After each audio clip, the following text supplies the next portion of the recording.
Bonjour et bienvenue sur la chaîne Zone Bourse. Alors, comme vous le savez, c'est très difficile de trouver des rendements intéressants aujourd'hui, que ce soit sur les marchés financiers ou ailleurs, et donc il y en a certains d'entre vous qui se tournent vers les dividendes pour essayer de trouver justement un taux intéressant. Alors si vous avez déjà vu ma vidéo sur les valeurs de rendement, vous savez que je cours pas après les dividendes. Alors je vous résume la vidéo précédente en 30 secondes.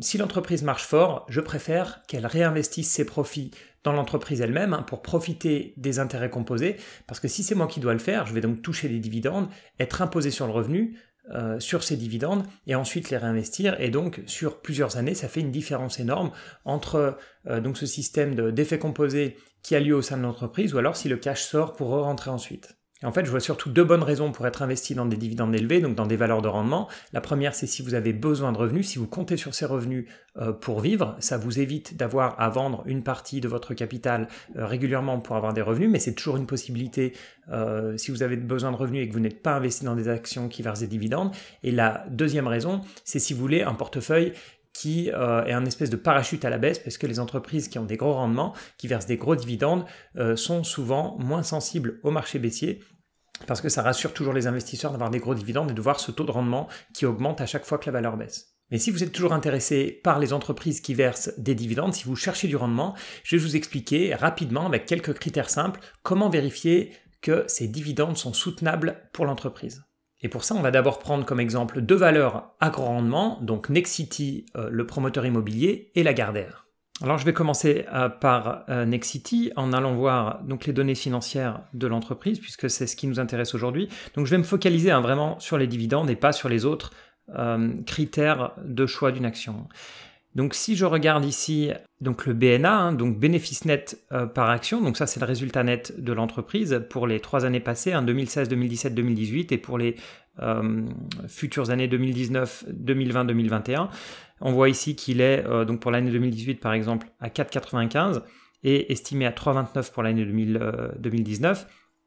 Du côté des dividendes, on a 2,50 de dividendes en 2018 et 2,70 en 2019. Et donc le premier critère qu'on va regarder, c'est le critère qu'on voit ici à droite, le ratio versement dividende, qu'on appelle aussi payout ratio en anglais, qui est en fait tout simplement le dividende divisé par le bénéfice net par action, c'est-à-dire la partie du bénéfice en fait qui est reversée sous forme de dividende.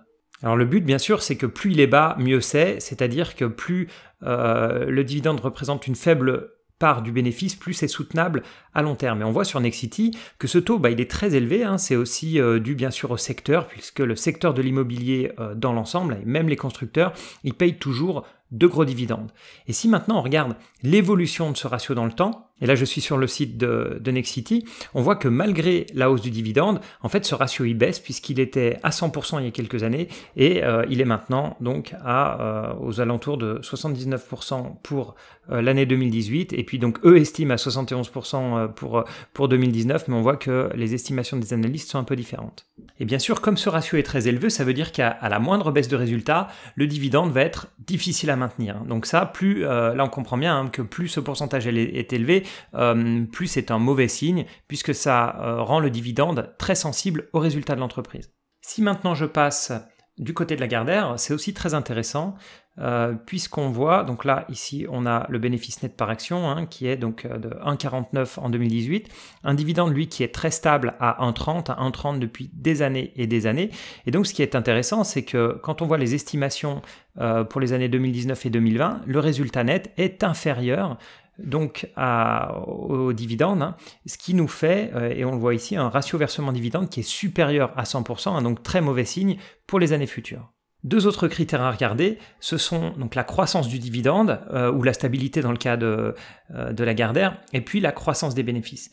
Donc comme je l'ai dit, on voit sur Lagardère que le dividende est très très stable, alors que le résultat net a augmenté, donc ce qui est bon signe. Bien sûr, ce qu'on ne veut pas voir, c'est l'inverse, c'est un dividende qui monte avec un résultat qui stagne ou qui baisse, mais bien sûr, on l'a vu dans le cas de Lagardère que l'avenir est beaucoup moins rose que les années précédentes. Un autre critère à regarder, qu'on voit ici un peu en dessous, c'est le cash flow. On a ici le cash flow par action, donc on parle vraiment du flux de trésorerie. Pourquoi? Parce que comme vous le savez, le résultat c'est bien, mais le résultat ça ne représente pas le vrai flux de cash, le vrai flux de trésorerie qui est généré par l'entreprise. Il peut certaines fois être supérieur ou inférieur, et on a besoin que le cash flow, que la trésorerie permette de payer le dividende. On voit qu'ici c'est largement le cas pour la Gardère, puisqu'on a, donc je vous rappelle, un dividende à 1,30 et on voit qu'on a un cash flow à plus de 4 euros. Si on passe maintenant du côté de Nexity pour regarder un petit peu donc le trend, l'évolution donc de tout ce qui est résultat et puis dividende, le dividende lui est en croissance, ce qui est bon, mais on voit clairement pour l'année 2018-2019, on voit que le ralentissement de l'immobilier neuf, l'immobilier ancien se porte bien, mais il y a une crise dans la construction neuve. On voit ici que ça impacte très fortement Nexity, donc c'est plutôt un point négatif pour pouvoir maintenir le dividende par la suite. Si je descends regarder le cash flow par action, donc vu qu'on a un dividende de 50, de 70, on voit ici qu'on a un cash flow par action donc qui est à 4,80 ou qui reste au-dessus de 4 pour les prochaines années. Donc l'entreprise est capable en termes de flux de trésorerie de payer son dividende. Alors dernier critère pour moi qui est important, c'est voir comment le dividende a réagi en période de récession, en période de crise. Ça tombe bien, on a sous la main, il n'y a pas si longtemps, une des plus grosses crises de l'histoire avec celle de 2008. Donc il suffit de regarder un petit peu les dividendes 2007, 2008, 2009, comment ils ont évolué. Et du côté de Nexity, pas de surprise, pour un promoteur immobilier, c'est très très cyclique. Donc le dividende qui était de 2 euros en 2007, il a été coupé de 25%, donc à 1,5 euros en 2008 et à 1,6 euros en 2009 avant de repartir donc sur les mêmes niveaux que ceux qu'ils avaient avant crise. Si je regarde maintenant les dividendes du côté de la Gardère, on voit que je parlais de stabilité du dividende, hors dividende exceptionnel, le dividende est à 1,3 euros depuis des années. Donc là, ça remonte que jusqu'à 2008, mais le dividende 2007 était encore à 1,30 € et auparavant c'était plus faible. Donc c'est un dividende qui a été en croissance et qui depuis 2007 est stable. Donc on voit que la Gardère a réussi à maintenir donc un niveau de dividende stable malgré une période de crise. Alors comme vous l'avez compris, c'est pas une science exacte puisque dans nos deux cas, on a des critères positifs et négatifs et même si, globalement, ce sont des valeurs qui ont des très bons rendements, la Gardère et Nexity, les deux sont à risque. Nexity, en cas de récession, on voit qu'elle n'a pas été capable dans le passé de maintenir son dividende et je pense qu'elle ne sera toujours pas capable de le faire dans le futur, même si elle a un payout ratio qui s'améliore puisqu'il est en dessous de 100%, donc ça lui permet d'encaisser une baisse de résultats sans toucher au dividende.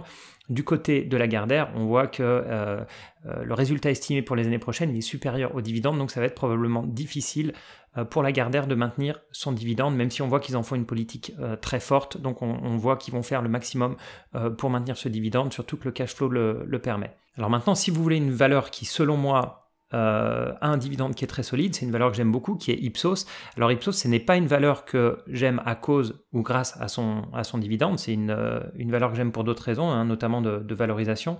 Je pense qu'elle est faiblement valorisée par rapport à ce qu'elle devrait valoir, mais si vous regardez, elle a un rendement qui est quand même moins bien que les deux précédentes, mais très correct, donc de plus de 4% pour 2018, mais entre 3 et 4% donc pour les années futures, en tout cas en termes d'estimation. Et puis, je vous laisse regarder les différents critères qu'on a vus, mais vous allez voir que dans tous les cas, les critères sont au vert. Donc pour moi, c'est une valeur qui reste très intéressante. Alors, je vous remercie beaucoup d'avoir regardé cette vidéo jusqu'au bout. Comme je l'ai dit, les dividendes, ce n'est pas forcément un critère d'investissement pour moi, mais si c'en est un pour vous, pensez bien à regarder donc ces différents ratios, donc le payout ratio, regardez la tendance des dividendes, la tendance des résultats, regardez si le cash flow permet de payer le dividende et puis important, voir en cas de crise comment dans le passé l'entreprise a réussi à maintenir ou non son taux de dividende. Merci beaucoup et à bientôt pour d'autres vidéos.